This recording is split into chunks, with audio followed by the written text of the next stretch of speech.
بسم اللہ الرحمن الرحیم۔ السلام علیکم۔ اللہ تعالیٰ سے امید ہے کہ آپ سب خیریت سے ہوں گے۔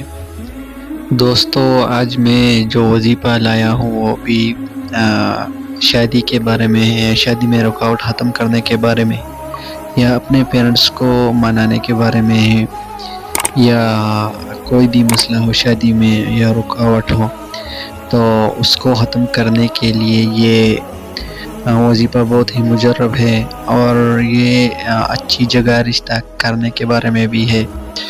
اور یہ وظیفہ آپ کسی دوست کے لیے بھی پڑھ سکتے ہیں یا کوئی آپ کے لیے بھی پڑھ سکتا ہے، لیکن اس کے ساتھ شرط یہ ہے کہ وہ ذہن میں آپ کا تصور کر کے، یا اگر آپ ان کے لیے پڑھ رہے ہو تو آپ ان کا تصور کر کے یہ وظیفہ پڑھیں گے، اور پھر بعد میں جو دعا کرنا ہے اس وظیفے کے بعد، تو انشاءاللہ اس کے ذریعے ساری رکاوٹ ختم ہو جائے گی، اور ساتھ میں جو بھی بندش ہو وہ بھی ختم ہو جائے گی۔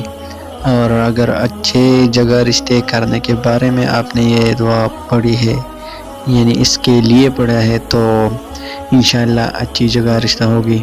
یہ عمل آپ کو صرف 21 دن تک کرنا ہے، اور انشاءاللہ 21 دن کے اندر آپ کا حاجت پورا ہو جائے گا۔ اور اگر 21 دن تک کام نہ ہو سکے تو یہ عمل آپ کو 41 دن تک کرنا ہے، انشاءاللہ ان دنوں میں آپ کا کام ہو جائے گا۔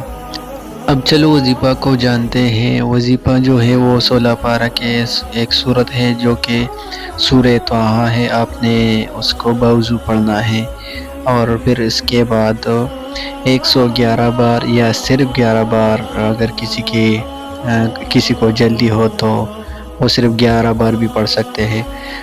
یا مجیب اللہ کا نام ہے جو آپ کو اسکرین پر دکھائی دے رہا ہے، تو آپ کو یہ پڑھنا ہے۔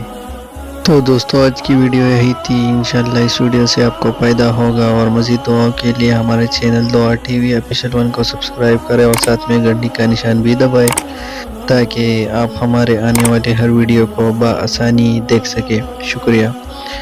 اور پیارے دوستو، آپ کو اگر کوئی بھی دعا چاہیے تو ہمیں کمنٹ میں بتا دیں تاکہ ہم آپ کے لیے وہ دعا لا سکیں، اور ویڈیو کو لائک ضرور کیا کریں تاکہ اس سے ہمارا حوصلہ افزائی ہوتے رہے۔ شکریہ۔ دعا میں یاد رکھیں، اگلی ویڈیو میں انشاءاللہ ملاقات ہوگی، تب تک کے لیے اللہ حافظ۔